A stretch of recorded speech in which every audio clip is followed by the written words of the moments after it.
Hello everybody, I'm Deputy Pacchioli with Leon County Sheriff's Office. Today we're going to be reading Beatrice Zinker, Upside Down Thinker.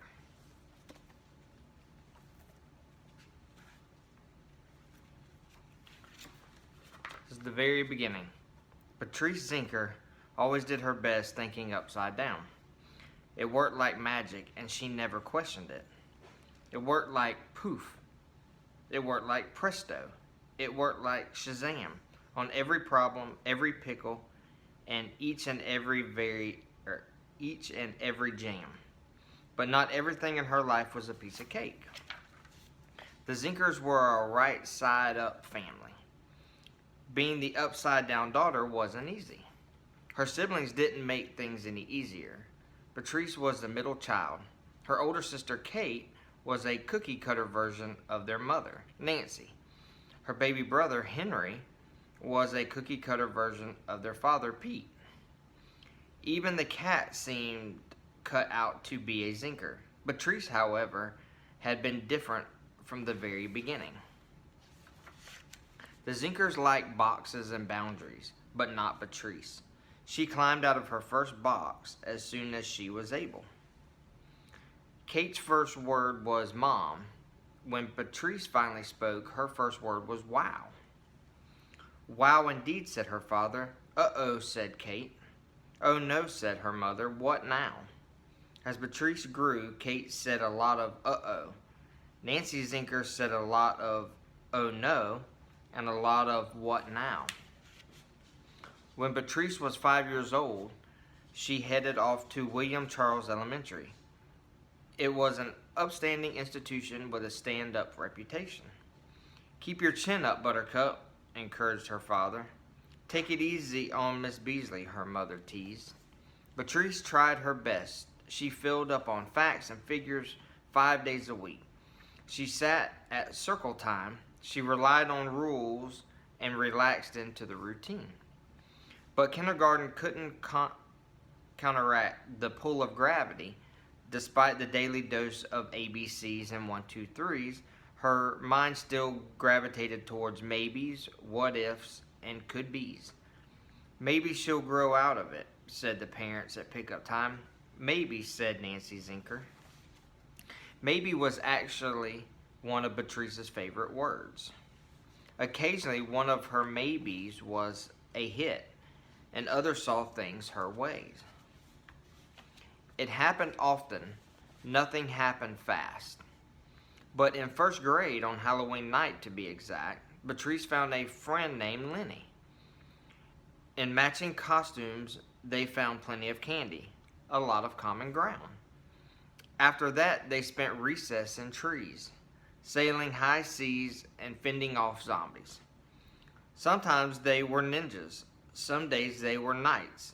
Each day their high kicks and hijinks reached brave new heights. In the eyes of Lenny Santos, Beatrice was not a problem to be solved. She was the perfect partner in crime. By second grade, even her teacher came around. At the graduation ceremony that spring, the whole class filled into the gym. Miss Walker crossed the stage and faced the crowd. Holding a piece of paper and a microphone, she asked Beatrice to join her. This year, Beatrice reminded me that there are infinite upsides to being yourself.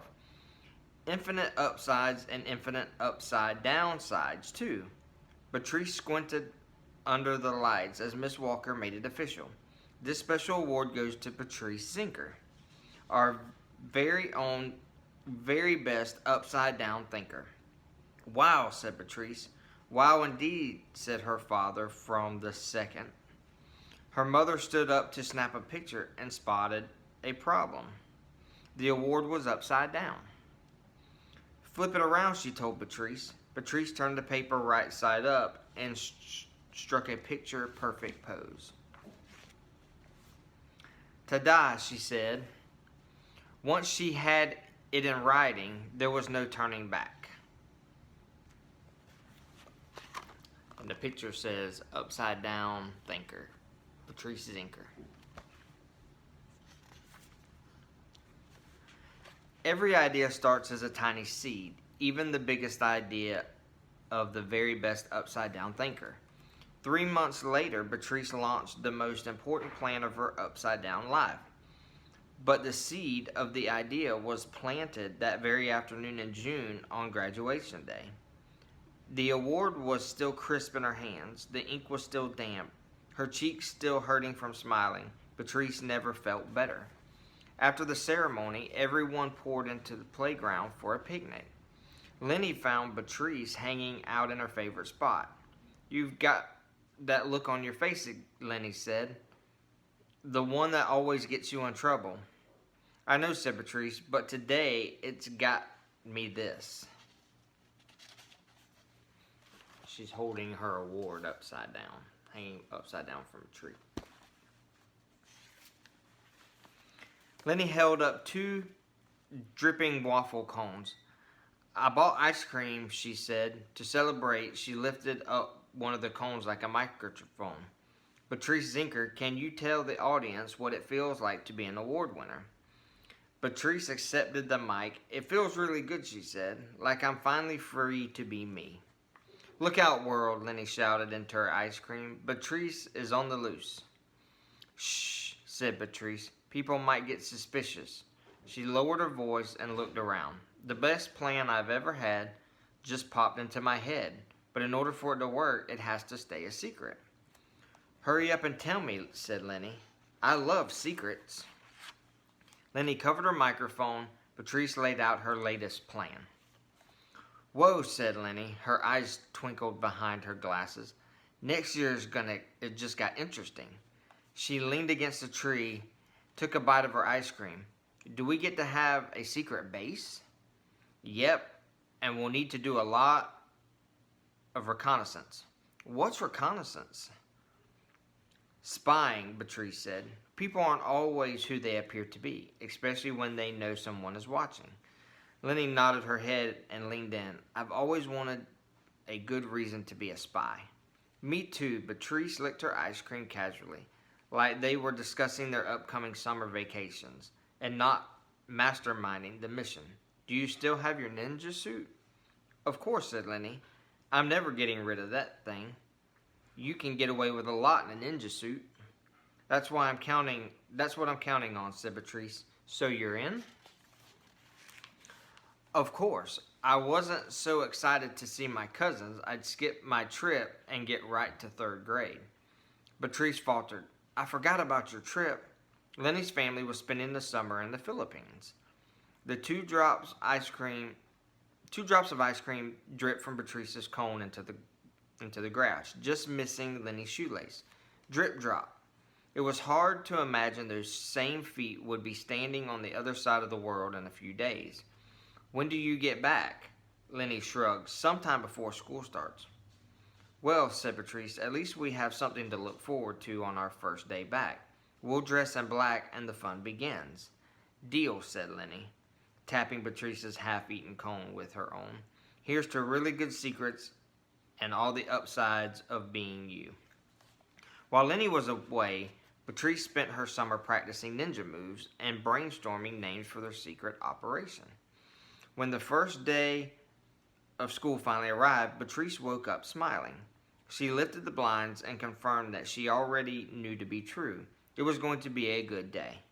The sun was shining, birds were chirping. Best of all, Miss Jenkins was walking her cat. Good things always happen when Miss Jenkins walks Scrappy.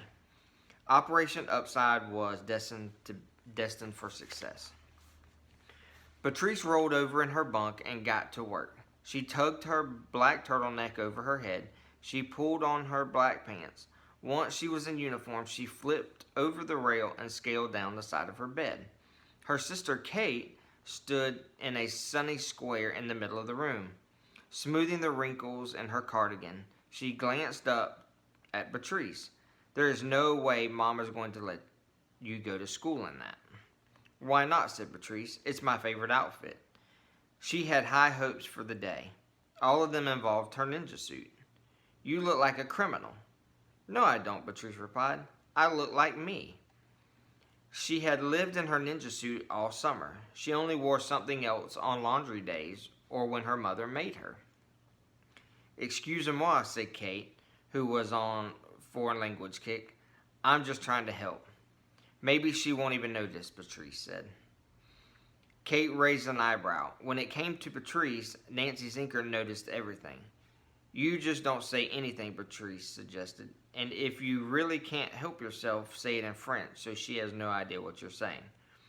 "All I'm saying is I would have a backup plan if I were you." Kate pointed at the dress her mother left out for Beatrice, like that. It was a pink dress. Beatrice wrinkled her nose. "Nothing," said. "I absolutely no intention of thinking upside down today, like a pink flowery dress." And today, the day she would finally see Lenny again, Beatrice was full of upside down intention. Kate had a point, though. She did need a plan, just not the kind of plan that involves a dress, or anything pink, or anything floral. Beatrice yanked open her closet door and turned to Kate. "Tell Mom that I'll be down in a minute." There were a few things Nancy Zinker hated more than her daughter's ninja suit. Beatrice's plan revolved around all three of them. A black mask concealed her face, a striped hat covered her head, and long black gloves stretched over her elbows. Beatrice took a deep breath, walked in the kitchen. Morning activity stopped. "Uh-oh," said Kate. "Oh no," said Nancy Zinker, spinning away from the counter with a jar of peanut butter in one hand and a knife in the other. "What now?" Pete Zinker folded down a corner of his newspaper. Henry peeked over the top of his yogurt cup. Oliver, the family cat, hid behind the high chair. "Wow," Beatrice said. "It smells really good in here." "It's the bacon," said her father, holding up the evidence. Bacon was his breakfast specialty.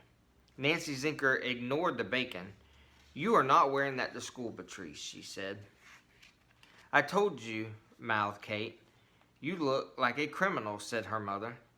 "That's what I said," whispered Kate. Nancy Zinker set the jar on the counter, balanced the knife on its rim. She held out her hand. "Hand it over the mask," she said. Beatrice reached behind her head and loosened the ties. She surrendered the black fabric to her mother. Nancy Zinker wiggled her fingers. "The gloves, too." Beatrice tugged off the gloves. "And the hat." "My thinking cap?" "We do not have time to argue about this, Beatrice." Beatrice pulled off the hat and handed it over. Mother and daughter stood toe to toe. The mask was missing, the hat was off, and the gloves were gone. But Beatrice was still wearing the ninja suit. Nancy Zinker reached out and smoothed Beatrice's flyaway hairs. "Much better," she said. Beatrice held her breath and waited. "Now hurry up and eat your breakfast. You need your protein. The bus will be here any second." Nancy Zinker went back to the counter, scrambling to finish their lunches. Pete Zinker winked and went back to his reading. Henry returned to his yogurt. Kate, for once, was speechless. Beatrice took her place at the table and tried not to smile. Everything had gone exactly as planned. Kate flipped a flashcard at her. Her father slipped her an extra piece of bacon. With her heart thudding in her chest, Beatrice kept a straight face. It was too soon to celebrate. She wasn't out of the woods until she was out of the house. The ninja suit still had to survive breakfast. Breakfast went like most meals in the Zinker household. Henry was the star of the show. Beatrice crunched her bacon and waited for it to begin. It didn't take long. Henry drained the last of his yogurt and thunked the empty container on his tray. Every head turned towards the chair. Pete Zinker folded his paper in his lap. "Did you hear that, honey?" he asked. Nancy Zinker clapped her hands. "He said more, please." Kate threw her flashcards on the table. Pete grabbed Henry another yogurt while Nancy dashed for the camera. Pete Zinker ruffled Henry's fuzzy head. "Attaboy, buddy," he said. Kate scooted her chair over to her brother and flipped through her flashcards. No flashcards with the camera. Kate dabbled in a dozen languages. Henry was a baby genius. Beatrice spoke Pig Latin. Her talent was generally underappreciated. Anche uye aspe ite arse isplay, she asked. Pardon, said Kate. What? Her parents asked in unison. Guy? Said Henry, possibly in Gaelic. Kate pointed at Henry. Did you hear that? Nancy Zinkler snapped another picture. I sure did. No one passed the syrup. Beatrice struggled and stretched across the table. Ever mind, eh? She said and grabbed at herself. Mind your manners, Beatrice, said her mother. It's not polite to reach. She stood behind Henry to get a better view and refocus her camera. Pete, did you see this? It's my favorite yet. Moments later, the familiar squeal of hydraulic brakes interrupted the show. Bus, Nancy Zinkler called out. Beatrice shoveled in her final bit of breakfast, then hopped to her feet. Her ninja suit was one step closer to safety. Kate ran out the door shouting, Au revoir, while Beatrice hurried to keep up. The bus waited at the corner with its red lights flashing. Beatrice was halfway down the concrete steps, about to jump to the sidewalk, when Pink Zinkler stepped onto the porch. His newspaper rolled up into a megaphone. Hey, Bee, he called to her. Beatrice turned around. The bus doors were already opening for Kate. She was so close. Keep your chin up, Buttercup, he said with a smile. He said the same thing every day. By now, Beatrice knew what he really meant. It was simultaneous dad code for I love you, and please, for the love of Pete, stay right side up today. Beatrice flashed her dad a thumbs up before jogging toward the waiting bus. She hoped he wouldn't misinterpret the gesture as sort of agreement. Today was not a day for right side up promises. She waited all summer for this moment. Operation Upside was a go, and she and Lenny Santos had big plans. Classroom 3B swarmed with the familiar faces and new backpacks. But there was only one person Beatrice wanted to find. Standing in the middle of the room, Beatrice spun in a full circle, checking every face. She didn't see Lenny anywhere. You must be Beatrice, said a voice behind her. Beatrice turned to find Miss Tamarick, her new teacher. Evelyn Tamarick was a legend at William Charles Elementary. She put the upstanding in the school's stand-up reputation. Beatrice held out her hand and introduced herself. Beatrice Zinker, she said, upside-down thinker. I am well aware, Miss Zinker, Miss Tamarick informed her. Beatrice tried to concentrate on her new teacher, but Lenny was missing. Her eyes drifted to the door. Lots of kids came in. Operation Upside would never run out of candidates to spy on, but no Lenny. Miss Tamarick cleared her throat. You should know, she told Beatrice, I am not like your other teachers. I do not give awards for bad behavior, and I do not tolerate upside-down antics in my classroom. 3 more kids came in the door. But if you save your tricks for outdoors, said Miss Tamarick, I believe we'll get along just fine. Beatrice earnestly nodded her head. I will try my best. You'll get 3 reminders, then recess is on the line. The door swung open again. Always tardy Sam Darcy slipped into the room. But still no Lenny. Don't worry, said Beatrice. Recess is very important to me, especially this year. Operation Upside Down would take every spare moment and more. Miss Tamarick let out her breath. That's very good to hear. Right on cue, Lenny Santos walked through the door. At least someone who looked a lot like Lenny walked through the door. Beatrice had known Lenny Santos since she was 6 years old. She would recognize her anywhere. Lenny's hair was not short and shaggy. Lenny wore bright green glasses. She loved her brother's hand-me-downs and lived for adventure. The girl in the doorway was not quite Lenny. There's a picture of Lenny. Her signature green glasses were missing. Her hair was longer and curlier than Beatrice remembered. It wasn't regular curly either. It was the kind of curly you get with a curling iron and a lot of time in front of a mirror with your mother. But that wasn't the worst part. Lenny had promised to wear her ninja suit. The girl staring back at Beatrice was not wearing a ninja suit. She was not, in fact, wearing a single item of black clothing. She wasn't even wearing jeans and a superhero t-shirt like Lenny usually wore. Nothing about her outfit said co-founder of Top Secret Operation. Not quite. Lenny wore a skirt and a pink ruffled sweater that sparkled like a disco ball. She walked right up to Beatrice, pointing at her outfit. "Wow," said the Lenny lookalike, "you really wore it." Maybe it was the real Lenny after all. "Where's yours?" Beatrice wanted to know. "Did your mom say no?" "Not exactly," said Lenny, really slow. A million hopeful possibilities ran through Beatrice's mind. "Is it in your backpack? Or under your sweater?" "No," Lenny batted Beatrice's hand away and bit her lip. "To be honest, I forgot all about it." "That seemed impossible." "But we made plans," said Beatrice. "That was a long time ago, Beatrice. We were in second grade.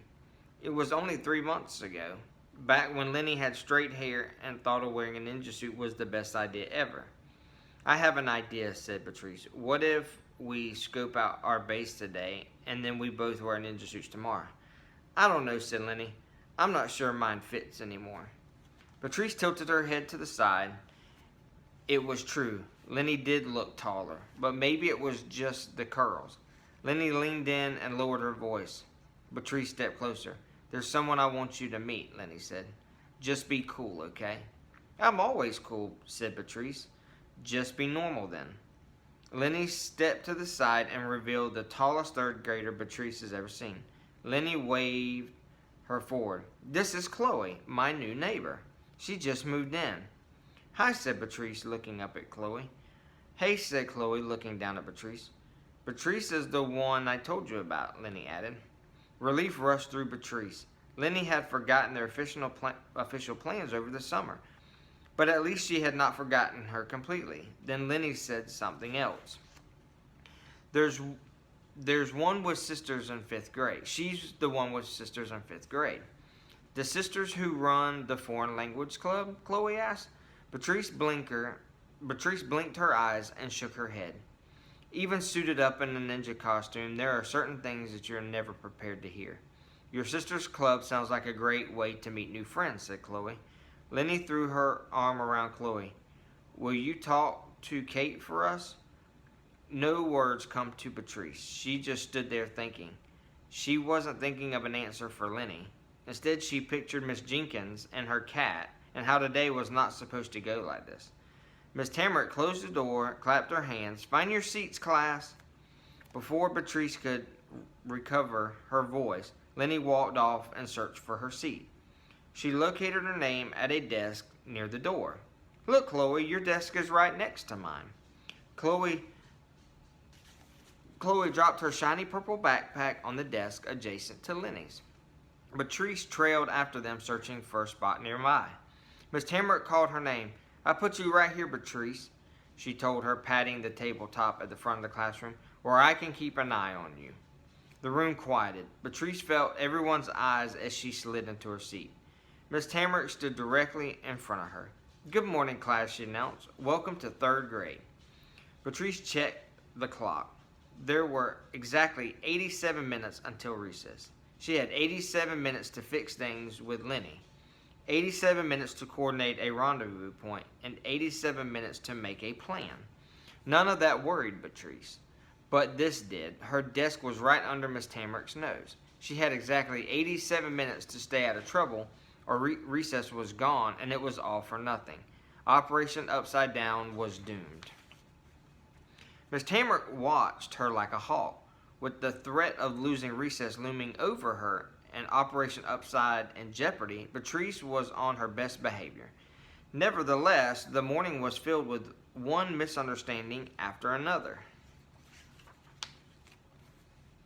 Beatrice knew better than to argue. Instead, she kept her chin up and waited for a moment to catch Lenny alone. At mid-morning, Miss Tamarick made an announcement. "Once you finish All About Me project, turn it in to me, and then you may visit the activity center at the back of the room." Beatrice seized the opportunity. She scribbled her name on the back of the poster and then wandered toward the opposite end of the classroom. She paused at Lenny's desk on the way. "Want to do a puzzle?" Sure, said Lenny, grabbing another marker. I'm almost done. While Lenny added finishing touches to her poster, Beatrice dumped a bag of puzzle pieces on the rug at the back of the room. Her fingers quickly went to work, flipping the cardboard right side up. Beatrice picked up her favorite piece, cleared a space in the corner of the carpet, and dropped it right there in the middle. She smiled at the solidarity shape, most green surrounded by the sea of possibility. To Beatrice, said Lenny, waving a hand in front of her face. She and Chloe plopped down next to her on the floor. Which puzzle are you doing? Asked Chloe. I'm not sure what it is yet, Beatrice admitted. Chloe looked around. Well, where's the box? I left it over there, said Beatrice, pointing at the shelves. Chloe walked over to the puzzles. We can just look at the picture on the front. I never look at the picture, says Beatrice. You don't? She doesn't, says Lenny. It ruins the surprise, said Beatrice. It just starts with a piece I like, and I see where it goes. But you don't even do the edges first, Chloe? That's like Puzzles 101. Beatrice shrugged. If I had to start with the edges, I don't think I'd ever do a puzzle. While Chloe flipped through puzzle boxes on the rack, Beatrice leaned toward Lenny and whispered, We don't have a lot of time. We need to plan for recess. Oh, said Lenny. Chloe invited me to play veterinarian with her. She twirled a piece of puzzle on her fingers. I sort of said yes. You said yes? Being new isn't easy, Lenny told her. She lifted a shoulder, and I like her. But this is important. We have spying to discuss. Beatrice scooted closer and muffled her voice. I have a list of possible candidates. Lenny raised an eyebrow. Hey, Lenny, look at this one. Chloe held up a box with a unicorn on the front. Isn't it cute? Chloe tucked the box under her arm. Let's do it at our desk. There's more room to spread out the pieces. She walked over to her desk without waiting for Lenny to reply. Lenny mouthed sorry to Beatrice, then hopped up and followed Chloe to their seat. Beatrice blinked at Lenny's back and watched her friendly fly away on the wings of the new girl and sparkly purple unicorn. Beatrice went back to her seat and tore a sheet of paper from one of her brand new notebooks. In reading, she wrote Lenny a message. It said, Meet me at the wooden playground, 11 o'clock. Come along. But it didn't look like that. It looked like this. And like a secret little note. Nothing beat Pig Latin, but occasionally reverse alphabet code saved the day. She folded the paper into a square and drew an L on the front. She tried to catch Lenny's eye, but the co-founder of Operation Upside Down was too busy piecing together the edges of a unicorn puzzle and laughing with Chloe. Beatrice ran through her other options. She could just toss the note ninja star style in Lenny's direction, but that didn't seem like a good idea. Her aim wasn't great, and it probably wouldn't end well. With Miss Tamarack on high alert, a direct delivery seemed like a safe solution. She just needed an excuse to pass Lenny's desk without drawing attention. Beatrice opened her pencil box. She grabbed a handful of new pencils and a sharpener. She twisted and turned until the case bulged with shavings. Her hand shot up in the air, the sharpener still in her grasp. Miss Tamarack sighed. Yes, Beatrice. May I please empty my pencil sharpener? Shavings fluttered down on her desk like volcanic ash. Yes, Beatrice, said Miss Tamarack. Please do. With the note cupped in one palm and her sharpener in the other, Beatrice headed towards the trash. Her route put Lenny within range. Beatrice counted her steps she would be at Lenny's desk in. 5, 4, 3. On 2, Beatrice tripped over a shiny purple backpack. The sharpener flew from her right hand, opened in midair. The note flew from her left hand and landed in the middle of the floor directly between Lenny and Chloe. In desperation, Beatrice dove for the note, her whole body strained towards her target. Her arms lengthened and her fingers grew, but it wasn't enough. The top secret correspondence risked inches out of reach, just beyond her fingertips. Miss Tamarack jumped up just as the pencil shavings rained down. She was not amused. Beatrice, that's it. That was, I guess, her third warning. It says, that's 3. Beatrice's plans for recess scattered like graphite dust all over the carpet. But then Lenny did something unexpected. She did exactly what old Lenny would have done. Sliding her leg into the aisle, she covered the exposed note with her shoe and dragged it under her desk, out of view. The expression on her face gave nothing away. Beatrice held her breath. Lenny wasn't done yet. Smiling at Miss Tamarack, she raised her hand. Miss Tamarack sighed again. "Yes, Lenny. I just wanted to say that it looked like an accident to me," she said. "And to be honest, Beatrice has always been kind of klutzy." But the whole class laughed in agreement. Miss Tamarack narrowed her eyes. She looked between Beatrice and Lenny and the purple backpack on the floor. A tiny bubble of hope floated in Beatrice's chest. "Okay, Miss Tamarack," drawing out the word. "But Beatrice, be more careful in the future. Go grab the vacuum and clean up this mess before it ruins the carpet." "I'm still on 2 then," said Beatrice. "You are still on 2. Staring straight ahead, Lenny deposited the note into the pocket of her shirt. The tiny bubble of hope in Beatrice grew big. It almost hurt. "So recess is still a go?" Miss Tamarack rubbed her temples. "If you can stay upright for the next 5 minutes, yes." Thank you, said Beatrice. "You won't be sorry." 6 minutes later, after putting away the vacuum, Beatrice squinted in the sunlight and surveyed the playground. The old wooden structure at the back of the lot was the perfect meeting spot. Tall oak trees created a natural camouflage. Plus, it was usually deserted. When the school installed a new playscape closer to the sandbox the year before, everyone forgot about the old splintery one in the back. Everyone except Lenny and Beatrice. It was more than a perfect meeting spot. It was a perfect location for their secret base. Getting there without being seen was a tricky part. A soccer tournament and a game of kickball made the ground too exposed, and the tree trunks offered minimal protection. Up was the only option. Beatrice lifted herself into the branches of the nearest tree. The view was amazing. With a panoramic view of the playground, she plotted her course. Ninja nimble, feline flexible, and doggedly determined, Beatrice used all her best moves. As Beatrice neared her destination, she heard Lenny's voice down below. "This is it," Lenny announced. "Isn't it perfect?" Lenny's voice was loud and not at all secretive. "I forgot all about this place," said another voice. It was familiar to Beatrice. It was familiar, but Beatrice couldn't place it. Then a third voice joined in. "It's a little rickety, but it should work." Beatrice recognized Chloe's voice immediately. She dropped through the branches to get a better view. Lenny stood in front of the wooden doorway. Chloe and 3 other girls circled around her. What was Lenny thinking? She had led everyone straight to our rendezvous point. As the girls wandered inside to explore, Beatrice got Lenny's attention. "Psst," she said, "up here." Lenny blinked into the branches. "Beatrice, what are you doing up there?" "I was just asking the same question. What are you doing?" "I'm playing veterinarian," said Lenny. "I told you that." Beatrice lowered her voice. "Didn't you read my note?" Lenny leaned up on tiptoe, her eyes wide. "I couldn't figure it out," she said, grimacing. "I really tried." It wasn't the first time they had run into this problem. "It was a reverse alphabet code," said Beatrice. "A equals Z. You know I'm not very good at codes. I need a key."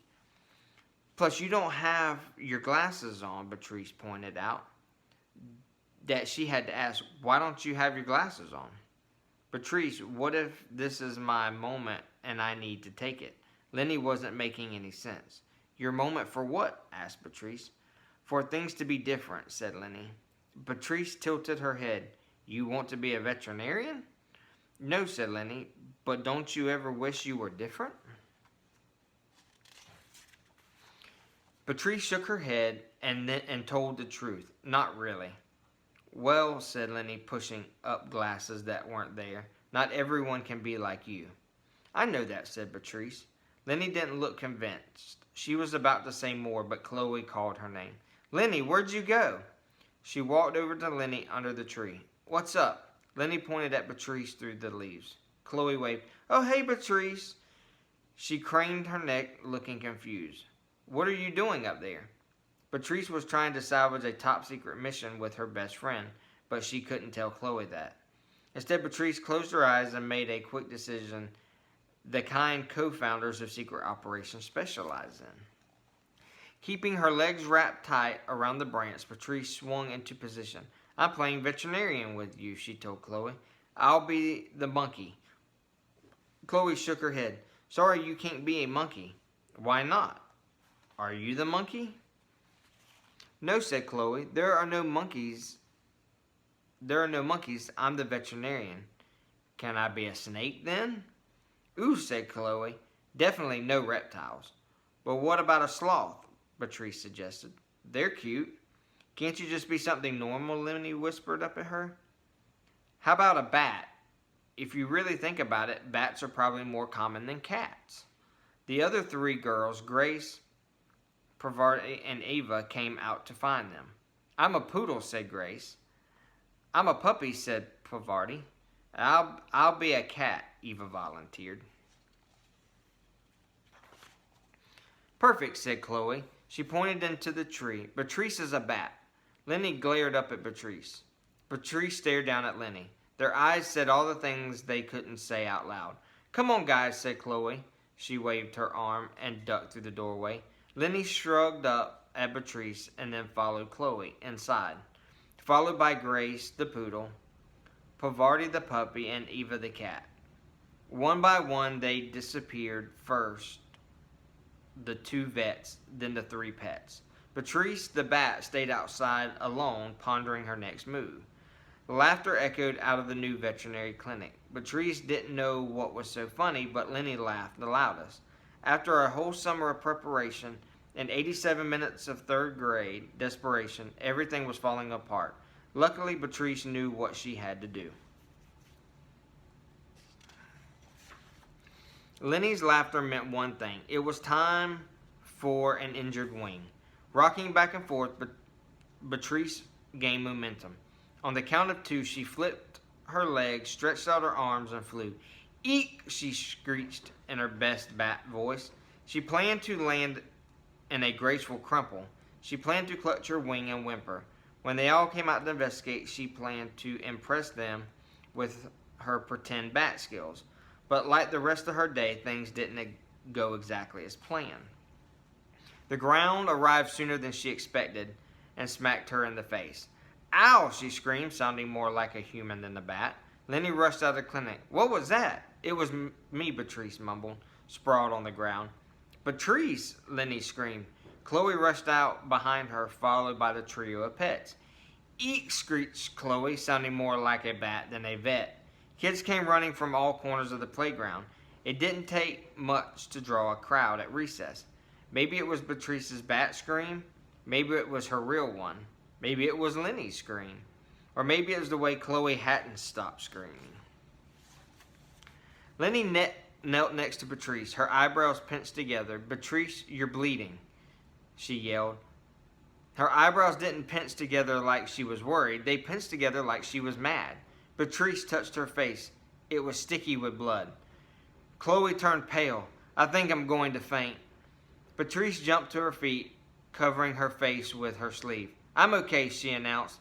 "It's only a bloody nose. I was just coming inside to play." "Ooh," said Eva the cat. "You should probably go see Miss Cindy instead." The poodle agreed. "You need a nurse." The puppy nodded her head. "Yeah, before that gets worse." Chloe groaned and slumped to the ground. "I plan to see the veterinarian," Beatrice told them, gesturing towards Chloe, "but it doesn't look like that's going to work out." Lenny frowned at her, fanning Chloe's face. "Fine," Beatrice announced. "I'll be right back." Raising her chin, she spun around. The whole crowd took a giant step backwards, letting her through. The only person didn't back up with the rest. She stepped forward instead. "What in the world, Beatrice?" Kate fumed. "I don't understand you. It's the first day of school and you're already a disaster." Beatrice faced her sister as the wall of spectators listened in. All the day's frustration flooded in her eyes as blood dripped down her chin. Please don't tell Mom. She wiped her nose with her sleeve. It's really not that bad. Kate cringed. One look at your face and I won't have to say anything. She looked around. How did it happen anyway? Her gaze bounced between Beatrice and Lenny and Chloe on the ground. Beatrice shrugged and looked away. Everyone was listening and there was too much to say. Well, you better go to the office, Kate told her. You can't go back to class like that. Lenny was crouched next to Chloe, reminding her to relax and take deep breaths. Grace, Parvati, and Eva stood nearby, along with the rest of the crowd, waiting to see what Beatrice would do. Beatrice held up her hands. Okay, she huffed, shouldering past Kate. I was already going anyway. She pulled the collar of her turtleneck over her face and headed inside. Every step closer to the school put Lenny further away. The nurse's office hadn't changed over the summer. It was still a mishmash of mix-mashed furniture and random supplies. The same scuff mark on the wall. It's my favorite upside-down thinker under there somewhere. When Beatrice heard the familiar voice, her whole body relaxed. She tugged the turtleneck away from her face and smiled wearily at Miss Cindy, the school nurse. The one and only, she said, and took a bow. The bow turned out to be a mistake. Oh dear, said Miss Cindy. She grabbed a roll of paper towels from her desk and passed Beatrice a generous handful. Maybe you better lie down. Got yourself good, didn't you? We were playing veterinarian. I was a bat. Of course you were, said Miss Cindy. I wondered how soon I'd see you this year. Beatrice blotted her face. First day, Miss Cindy mused. That has to be a record even for you. That's me, said Beatrice, winner of the weird prizes. The girl who always surprises, Miss Cindy fired back. Beatrice laughed. Oh dear, Miss Cindy, handing her another wad. I know I'm funny, but try not to laugh. When it stops bleeding, can I go back out there? To the playground, Miss Cindy? Asked Miss Cindy. I don't think so. The real question is if you'll be back in class today. Beatrice set down the paper towels. But I'm totally fine, said the girl with blood dripping down her face. It's only a bloody nose. Health code policy, I'm afraid. Your outfit needs to go in here. Miss Cindy held up a double plastic bag. Don't worry, though. I'm going to call your parents to bring you a change of clothes. Anything I can get you from the teacher's lounge? Ice pack, maybe an ice cream? Beatrice shook her head. No thanks. She just wanted to go back outside. Well, let me know if you change your mind. The nurse handed her the whole roll of towels as she headed towards the door. Here's this just in case. Why don't you lean your head back and relax while I'm gone? Miss Cindy popped back a few minutes later. When I said to lean your head back, I didn't mean that far back. Beatrice sat up. What'd they say? No answer, but I left them each a message. I think they're having a meeting today. Did you try our babysitter? Then Beatrice remembered it was Tuesday, and Henry had baby enrichment class all day. She looked down at her ninja suit. Are you sure I can't go back to class, back in this? You can't even see the blood. Sorry, kid, the nurse said. Tough girl or not, those are the rules. I don't care about the rules, Beatrice crumbled. I have to go back. Miss Cindy passed her a tissue. That one's for your eyes, she told her. We keep a stash of lost and found clothes in that bin behind you for emergencies. All freshly laundered. You're welcome to dig around and see what you can find while you wait. And if you get bored, Mr. Hannah has a bunch of socks in that bag along with some random art supplies. Sometimes kids make puppets when they talk to him. Mr. Hannah was the school counselor. Beatrice had talked to him on several occasions. He was always very serious. He had never mentioned puppets. Beatrice wiped her eyes. Any spare ninja suits around here? I'm afraid we're fresh out, said Miss Cindy. But Miss Tamarick dropped off your backpack and your lunch. It's right here if you get hungry. She set Beatrice's belongings on a chair by the door. I'm sure your parents will call back soon. I've got some stuff to take care of. You'll be fine here while I go get to it. Beatrice nodded. Her nose throbbed, her head hurt, and Lenny didn't want to be a ninja anymore. Even worse, Lenny didn't want to be Lenny anymore. Beatrice lifted her thumb. "I'll be fine," she told Miss Cindy. The first half hour, Beatrice did nothing but think, and think, and think some more. She should have been pondering contenders for Operation Upside, the other potential locations for their secret base, but all she could think about was Lenny. Hoping it would make her feel better, Beatrice broke into her lunch. She scattered the contents of the room's many chairs and arranged them in order. She always ate them from first to last. Glancing at the clock, her stomach dropped. Lenny and Chloe were probably together in the cafeteria right now, eating lunch in its proper order. Suddenly, she wasn't hungry anymore. Not even for dessert. She bagged everything up and zipped it out of sight. She needed to get out of here. She studied the scuffed up door. First aid posters decorated every inch, but none of them helped her current emergency. On the other side, Miss Cindy murmured and moved around, but she didn't come back in. Beatrice counted each time the shadow of her feet passed a crack underneath the door. While she waited for Miss Cindy's return, Beatrice counted other things: ceiling tiles, used paper towels, spider webs, the socks in Mr. Hannah's supply bag. There were even 17 socks and 0 matches. Beatrice slipped a favorite onto each hand, and then she checked her nose. It was still bleeding. "Look at you," Beatrice said to her left hand. "You're a mess. You look a little rough yourself." "It's been a rough day," Beatrice admitted. "Good thing it's not over yet," said her other hand. "Wow," said Beatrice. "You're right. It isn't over. There was still time to turn things around." Gathering a fresh wad of paper towels, she covered her nose and secured the paper towel in place with her turtleneck. Then, squaring her shoulders, Beatrice stood tall. She was the co-founder of a secret operation. She couldn't give up. Not on Operation Upside, and never on Lenny. If the mission ever mattered, it mattered now. Beatrice marched to the emergency clothes bin, determined to find something to wear, determined to get back to Lenny. The blue lid popped off with a snap. "It's time to take matters into my own hands," she said. A tangle of cast-off clothing filled the container. Beatrice took a deep breath and dug in. She considered each item one by one. She then tossed them aside, 2 by 2 and 2 by 2. She then reached the bottom of the bin. She collapsed on her knees. No wonder nobody wanted these. Her right hand spoke up. "Like what? Like, what if any minute now your mother shows up with that dress?" Beatrice sat up. Anything was better than that dress.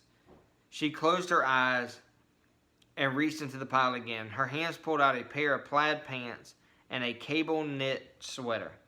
The sweater was too scratchy and the pants were too patchy. But Beatrice didn't care anymore. She held out the outfit high in triumph. "We have a winner, folks." The tide was turning.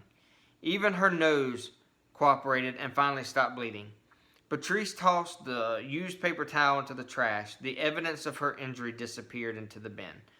Nothing but net. With her nose dry and her hope renewed, Beatrice wasted no time changing. She stuffed her contaminated ninja suit inside the plastic bag from Miss Cindy, then buried the bag in her backpack. She peeled off the puppets and packed them inside too. "I'll talk to you guys later," she told them before she zipped them up. She repacked the lost and found bin and put it back where she found it. Just like that, Operation Upside was back in business. Beatrice didn't have a plan yet, but at least she was on her way back to Lenny. Beatrice stuck her head out the door. "Miss Cindy," she called. "I'm ready to go back to class." Miss Cindy didn't answer. Beatrice tried again. "Hello?" No one answered. She tiptoed into the main office and looked around. The phones were ringing, both desks were empty, and no one was in sight. Something on the counter caught her eye. Sitting there in all their bright and green glory was Lenny's glasses. A piece of yellow scrap paper was tucked beneath them. It said, for Eleanor Santos. The phone stopped ringing. All sound was sucked out of the air. The whole office disappeared. At that exited was a pair of glasses and 3 special words. In that moment, with Lenny's official name spelled out in front of her, the first task of Operation Upside became clear. The day started rough, but it would end on an upside. She knew exactly how to make it happen. If she did anything today, she would get this right. The details of the plan fell into place as she perfected her costume. One brief stop into forbidden territory without getting caught, and the rest would be easy. Untwisting the elastic bands from her hair, she took her wild mane free, concealing it from her face in a curtain of mystery. As the final touch, Beatrice picked up Lenny's green frames and put them on. It wasn't a ninja suit, and she could barely see, but it was a pretty great disguise. Before she left, she turned over the yellow paper and left a message for Miss Cindy. Dear Miss Cindy, I found something to wear and went back to class. See you soon, Beatrice. P.S. I have Lenny's glasses. She hoped it would be enough to cover her tracks. Beatrice didn't have a hall pass, but she marched down the main corridor of William Charles Elementary like she belonged there. Chin up, eyes straight ahead, her confident stride carried her past one of the teachers, 3 fifth graders, and a long line of kindergartners. No one gave her a second look. She didn't slow down until she reached the end of the line. Everything she needed was on the other side. Beatrice gathered her courage, counted to 3, and turned the knob. She stepped over the threshold into the teacher's lounge like she did all the time. The room was smaller than expected. A wooden conference table filled up most of the floor. A kitchenette covered one wall. Storage cabinets lined another. After surveying the space, Beatrice grabbed the metal handle on the cabinet marked paper. She closed her eyes and hoped for the best. Be open, she whispered after a jiggle and a wiggle. In a little force, the latch gave way. A rainbow of paper packed the shelves. Beatrice searched the stacks, leafing for something very specific, something shimmery. On the bottom shelf, in a pile of scraps and leftovers, Beatrice found exactly what she came for. She scavenged for a pen. The third cabinet down housed a paradise of writing implements. Sliding Lenny's glasses into her hair, she tapped her lip and assessed her option. She smiled when she saw a box marked gold. Nothing was more official than glittering gold lettering. Beatrice pulled out a chair and arranged her supplies on the table. For a minute, she just sat there taking it all in, envisioning the document she needed to create. When she was ready, she uncapped a pen and practiced her letters on a piece of scrap paper. She scribbled, she looped, she twirled. With each experiment, her confidence grew. Her handwriting looked good in gold. She smoothed the special paper in front of her. Closing her eyes, she breathed in deep and pressed her pen to the real thing. The shiny ink glided across the smooth surface. She crafted each letter with precision. After inscribing all the words, she puffed her cheeks and blew them dry with a gentle breeze. She tested the ink with her fingertips, then slid the paper into a folder for protection. With a thick red marker, she marked it Confidential. The capital letters made her smile. Operation Upside was happening, and it was happening today. She tucked the folder into her backpack and tossed it over her shoulder. With her hand on the doorknob and her heart pounding in anticipation, Beatrice flicked off the light. Her stomach let out a rumble of protest. Beatrice paused as a new idea sparked to life in her mind. It was too perfect to pass up. Flicking the light back on, Beatrice backtracked to the kitchenette and yanked open the freezer. She hopped onto the counter to get a better look. Deep in the back, Beatrice hit the jackpot. Behind a stack of microwave lasagnas was an unopened box of ice cream cones. But before she claimed her prize, there was something she needed to do. Beatrice jumped down, grabbed a piece of paper, and made Miss Cindy an IOU. Smiling, Beatrice unzipped her bag and deposited 3 prepackaged cones inside. Things were looking up, and this was the cherry on top. She dropped Lenny's green glasses back into place. Everything was blurry again, but Beatrice was focused. She took a deep breath, flipped the light switch, and headed into the hall. It was time to find her friend. Classroom 3B was dark and empty when Beatrice slipped in.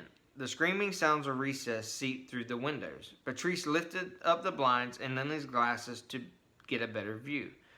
Second recess was in full swing. If she hurried, she could still get to Lenny with enough time to properly kick off Operation Upside. Beatrice found the door and pushed her way outside into the light. A kickball flew past her head. A rush of teammates trampled in front of her, shouting, "Get it, get it!" Beatrice weaved through the chaos to the tree line. She scrambled up the first trunk and charted her path to the back of the playground. Just as she was about to make her first move, a crisp breeze swept through the trees, rustling the leaves and sending a chill down her spine. Beatrice froze. She held her breath and gripped the trunk, hoping it was nothing. A branch snapped beneath her. Then came the voice. "Where do you think you're going in that get-up?" It was nothing. It was Evelyn Tamarick. Her teacher scowled up at her, whistled in her mouth at the ready. Beatrice stared down at Miss Tamarick's blurry face. She needed to stay calm. She needed to stick to the truth. Ninjas did this kind of stuff all the time. "I'm on my way to see Lenny," she stated. "It's important." Miss Tamarick nodded. She circled the tree, her whistle still between her lips. "I have a message for you from Miss Cindy." Reaching into her pocket, she extracted a slip of paper and snapped it open. The note flapped in the breeze. Beatrice closed her eyes and braced herself for the impending doom. She should have waited in the office. She should have waited for Miss Cindy's permission. Miss Tamarick cleared her throat. "Miss Cindy wanted to know that she talked to your mother," she said. "Apparently she was on her way to school with another outfit, but Miss Cindy let her know that you already found a change of clothes." "Oh," Beatrice exhaled onto the tree. "Okay." Miss Cindy also said to thank you for delivering Eleanor's glasses. Miss Tamarick paused over her words like it was difficult to say them. "She said you were very helpful." Beatrice lifted her head and nodded at Miss Tamarick. "Please tell Miss Cindy I'm happy to accept the mission." Miss Tamarick narrowed her eyes. Her whistle shrilled a little. Beatrice steadied herself on the branch. "You'll get to tell her yourself if you're not more careful up there," Miss Tamarick scolded. Is something wrong with the playground?" Beatrice peered down at her teacher. Her eyes lifted across the field to the wooden playground tucked in the back. From her perch, Beatrice could see exactly where she needed to go. Everything seemed possible. She grasped the trunk tighter and shrugged. "I just like the trees." Miss Tamarick's whistle wiggled between her lips. Her hands clenched on her hips. "I'd better go," Beatrice said quickly. She pointed at the glass on her face. "Lenny needs these." Miss Tamarick pinched the bridge of her nose. "Make it quick, Miss Zinker. Recess is almost over." When Beatrice reached the play structure, something was different. A paper sign hung above the open doorway. Masking tape held it in place. Thick black letters spelled out the word vet. It was official. Chloe's clinic had staked its claim to the best spot on the playground. Staring at the sign, the loss bothered Beatrice less than it did earlier. If things wouldn't work out, Operation Upside would find another headquarters. Some losses were worse than others. A secret base was replaceable. Lenny Santos was not. Dropping onto the roof, Beatrice shrugged her backpack off her shoulders and prepared to make her entrance. She began with Lenny's glasses. The world crystallized as she lifted the frames from her face and slipped them into her back pocket to keep them safe. The hat came next. She stuffed it into the bottom of her bag, next to the folder marked confidential. Flipping her head upside down, Beatrice parted the tangle of her hair. Her fingers spun each handful into shape and secured both sides with elastic. She hooked her backpack on a nearby branch, setting it aside for later. Following the clamor of animal noises to the back of the building, she crawled to the edge of the roof and peeked below. Inside were plenty of pretend pets and plenty of pretend pet owners. but Lenny was nowhere in sight. Unfazed, Beatrice crept to the front and checked the window by the door. Bingo. Lenny and Chloe were huddled together debating who would diagnose a sick hamster and who would help a husky with a broken leg. Beatrice rapped on the wall. Knock, knock. Chloe looked up. Lenny turned around.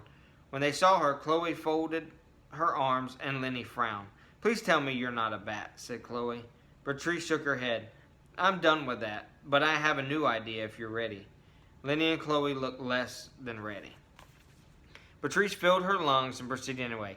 So, what if this place looks like an ordinary vet clinic to the average eye, but in reality it's the headquarters of a top-secret organization? Beatrice, Lenny groaned. What? Chloe sighed. There are two things you should know. She held up her index finger.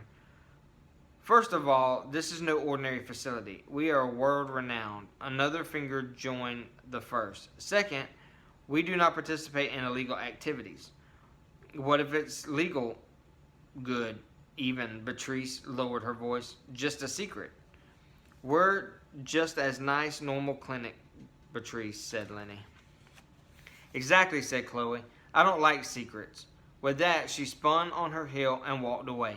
She headed out of the room toward the hamster, the husky, and all the other pets who needed their attention. Beatrice waited until Chloe stepped out of earshot, and she motioned to Lenny over to the window. Lenny took 2 steps forward, and her whole face frowned. Don't worry, said Beatrice. I have a backup plan. She rubbed her hands together with anticipation. Want to hear it? I don't know, Beatrice. Lenny kicked the dirt with her toe. Dust billowed in a cloud around her. I'm still a little mad. Sunlight snuck through the wood slats of the structure covering Lenny in stripes. Her sparkly sweater flashed as Beatrice each flickered in accusation. I'm sorry, Beatrice told Lenny, shielding her eyes. Her voice got quiet. I didn't mean to ruin your moment. It's okay, said Lenny. Her eyes floated to Chloe in the distance. You didn't, not really. So do you want to hear my idea? Fine, Lenny sighed. She didn't look excited, but she wasn't frowning anymore. Beatrice nodded towards Chloe. What if we let Chloe be Chloe, a normal medical professional just like she said? Beatrice leaned forward, her eyes glowing. But what if you, Lenny Santos, are undercover? You could be a secret agent disguised as a veterinarian. You could be the secret eyes of our operation. Lenny glanced back at Chloe and fought a smile. You'll need a code name, and we need an emergency signal and a password as soon as possible.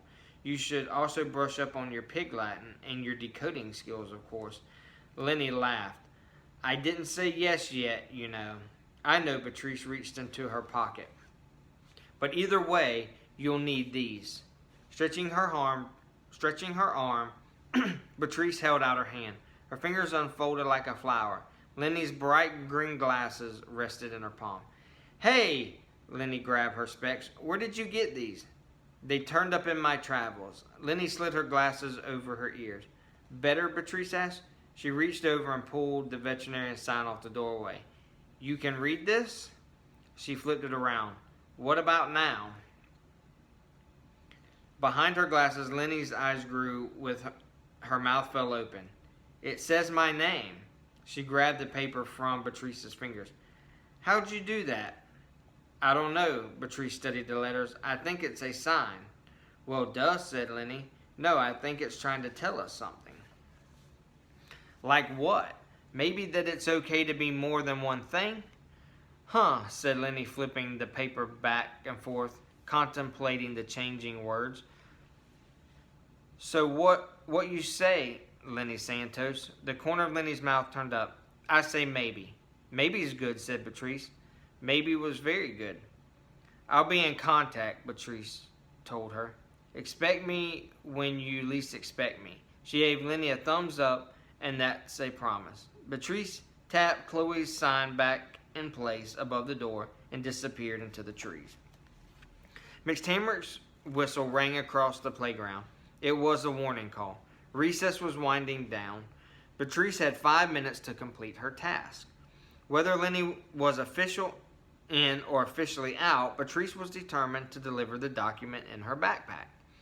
Even after the day she'd had, Beatrice believed in the magic of Operation Upside. Executing the entire plan would take weeks, maybe months. If they spied on everyone, it might last all year.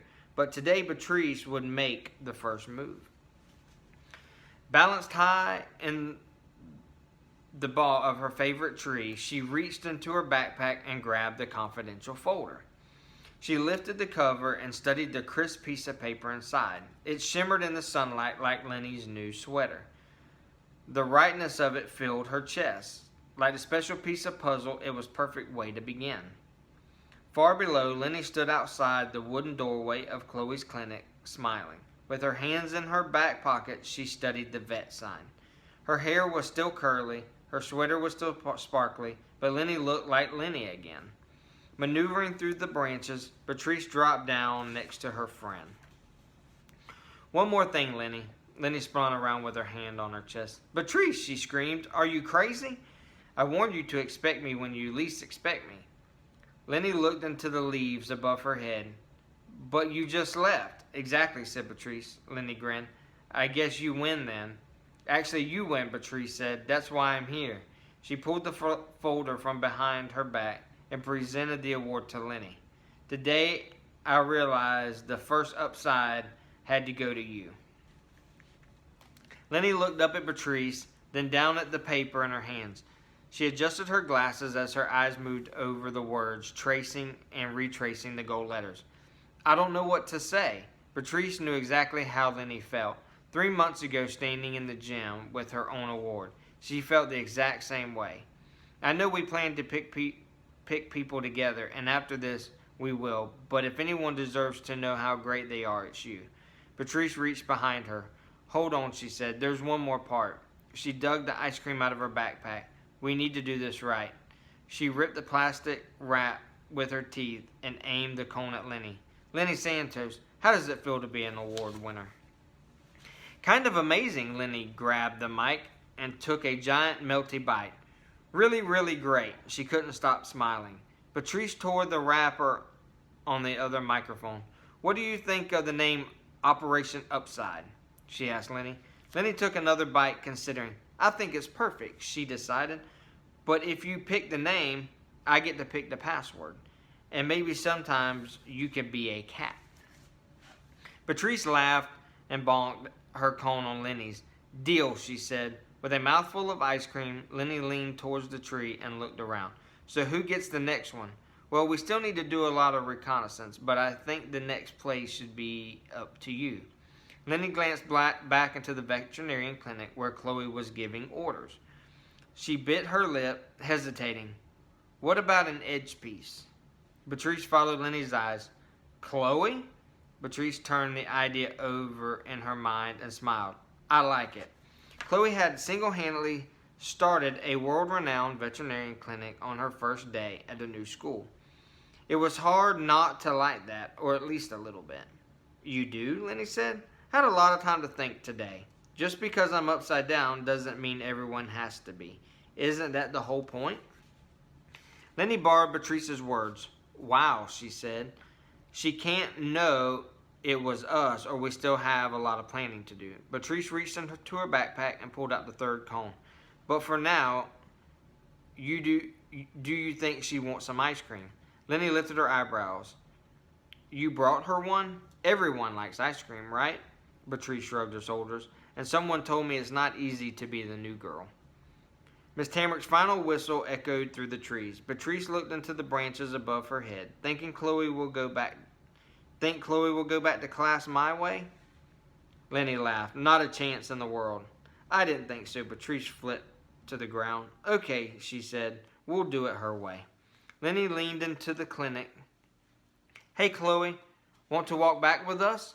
Chloe appeared in the doorway. Beatrice held up the cones. "I brought ice cream." "I see that." Chloe looked confused. "Where did it come from?" Lenny turned to Beatrice and pointed at their cones. "Yeah, where did you get these?" Beatrice smiled mysteriously, handing Chloe her own cone. "Sorry," she said. "Some secrets just meant to be enjoyed." With the treetops shading their way, they headed back to class, enjoying every bite. Beatrice evaded her sister after school. She wasn't ready for another lecture, so she lingered at the back of the bus until Kate and her friends hopped out. She then crossed the street and took the scenic route. The long way home went right by Miss Jenkins' house. As usual, her neighbor was sitting on the front steps reading to her cat. As usual, Scrappy was drinking tea and listening attentively. "Hi, Miss Jenkins," Beatrice waved, walking over. "Hello, dear." Miss Jenkins patted the spot next to her. "Tell me about your day," she invited. "You look like you have a story, and you know how I love stories." Beatrice dropped her backpack and plopped down with a sigh. "It was a weird day." She paused, deciding how to talk about her day without revealing top secret information. Finally, she started with a, "Remember Lenny?" "Of course I remember Lenny. I want to steal those green glasses of hers." "Me too," said Beatrice. "Glad she got to try them out. Lenny was gone all summer, so I was really excited to see her. But everything was different. She forgot to wear her ninja suit and only wanted to play veterinarian with this new girl, Chloe. Then I was a bat, and I got a bloody nose, and spent half the day in the office." Beatrice took a deep breath and then scooped Scrappy into her lap. "But it's okay now, we worked it out." She buried her face in Scrappy's soft fur. "I should have known we would. Life is like that." Miss Jenkins nodded her head knowingly. "It's always shifting and changing. That's why most friendships last only for a season. But occasionally you'll find a really special one, and you grow with each other instead of apart." Beatrice hoped her friendship with Lenny was the unusual kind. Miss Jenkins lifted a pitcher of golden liquid. "Want some tea?" The brew glowed in the sunlight. Tiny ice cubes made music against the glass. "Yes, please," said Beatrice. Miss Jenkins filled a tall glass from the bright green tray at her side. "Here you are," she said. Beatrice lifted the glass to her lips. The tea tasted exactly what it looked like. Miss Jenkins had captured all the bittersweet beauty of the day, just so she could drink it up. Down the block, Kate was standing at their door, saying goodbye to her friends. Everywhere she went, Kate had a lot of friends. Beatrice jiggled her ice cubes and stole a glance at Miss Jenkins. "Do you have a sister?" "Oh, I do," Miss Jenkins laughed and slapped her leg. "Drove her crazy for 18 years. Then she moved clear across the country. You can't pick your family, can you?" Beatrice shook her head. "You couldn't. And they couldn't pick you either."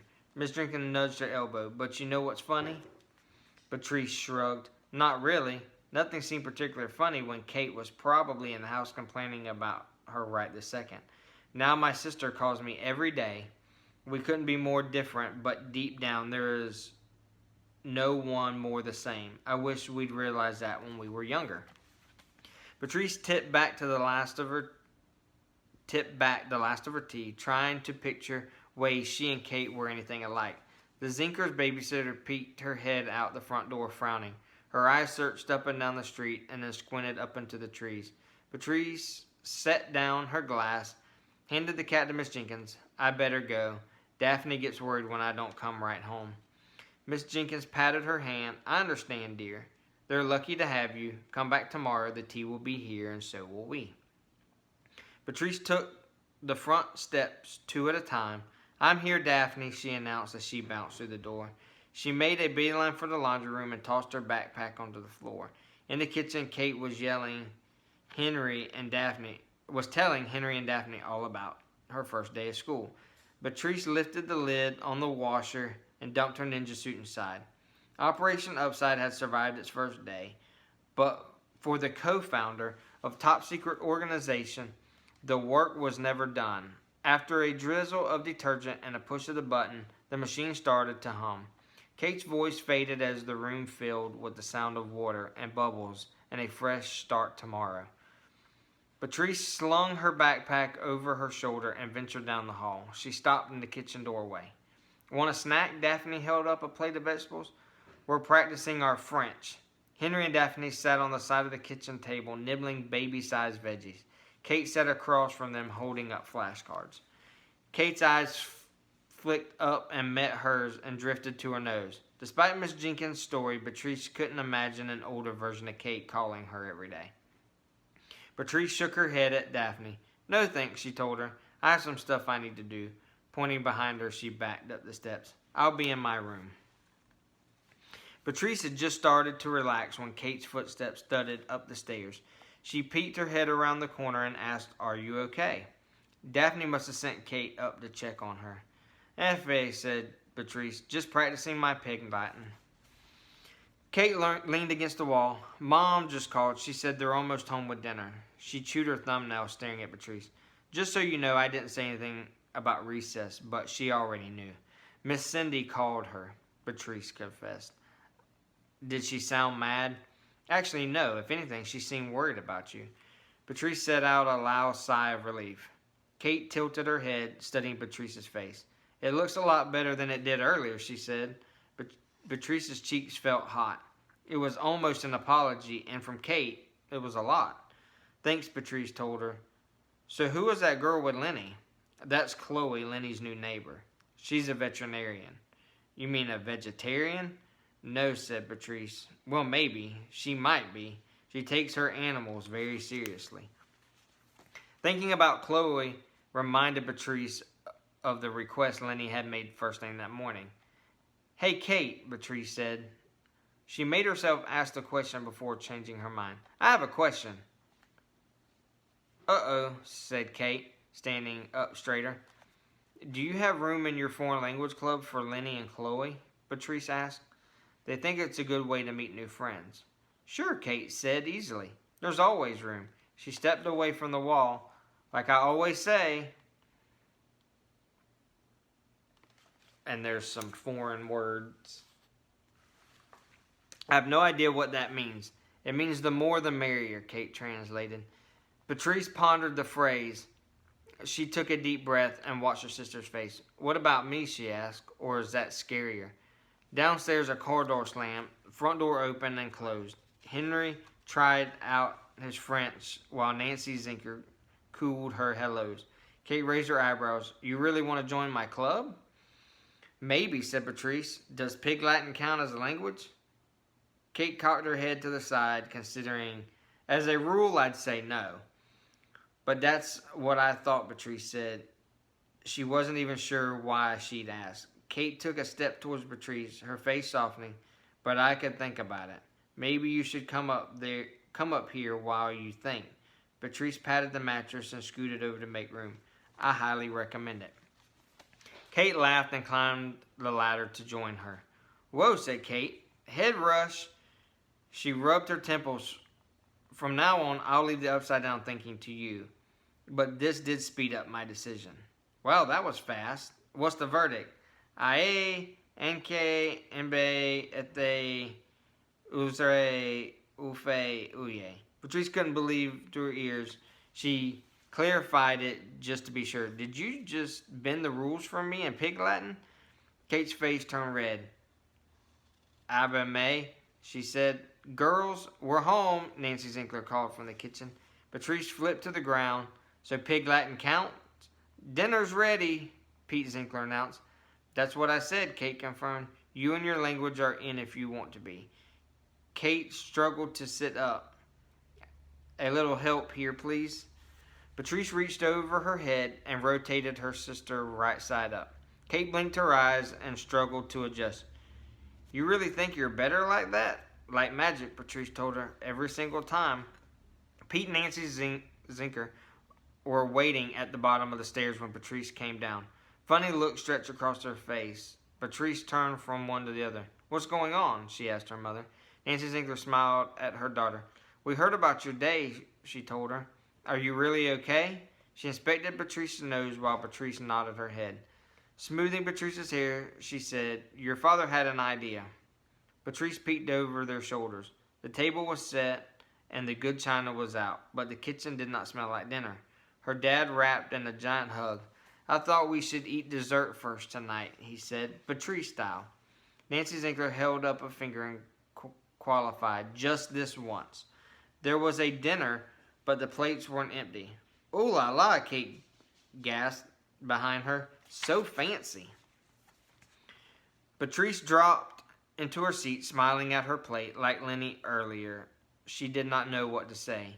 "If you aren't going to eat it, I sure will," her dad said.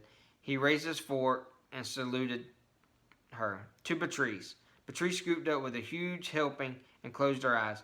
Wow, she said, it was the only word for it. Wow, indeed, declared her father, digging in, almost as good as bacon. Caca, Henry cheered, smashing a huge handful on his head. Nancy Zinker clapped her hands together. He said cake. Pete Zinker set down his fork. He sure did. An Icelandic, said Kate. Nancy Zinker rushed for the camera. Bon appetit, Kate shouted as the flash went off. Bon appetit, everyone agreed.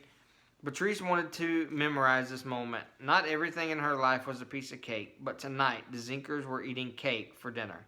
And tomorrow, if all went according to plan, Operation Upside would surprise another winner. All because of a green glasses girl and an upside down thinker. That's the end. I hope y'all have had a great summer.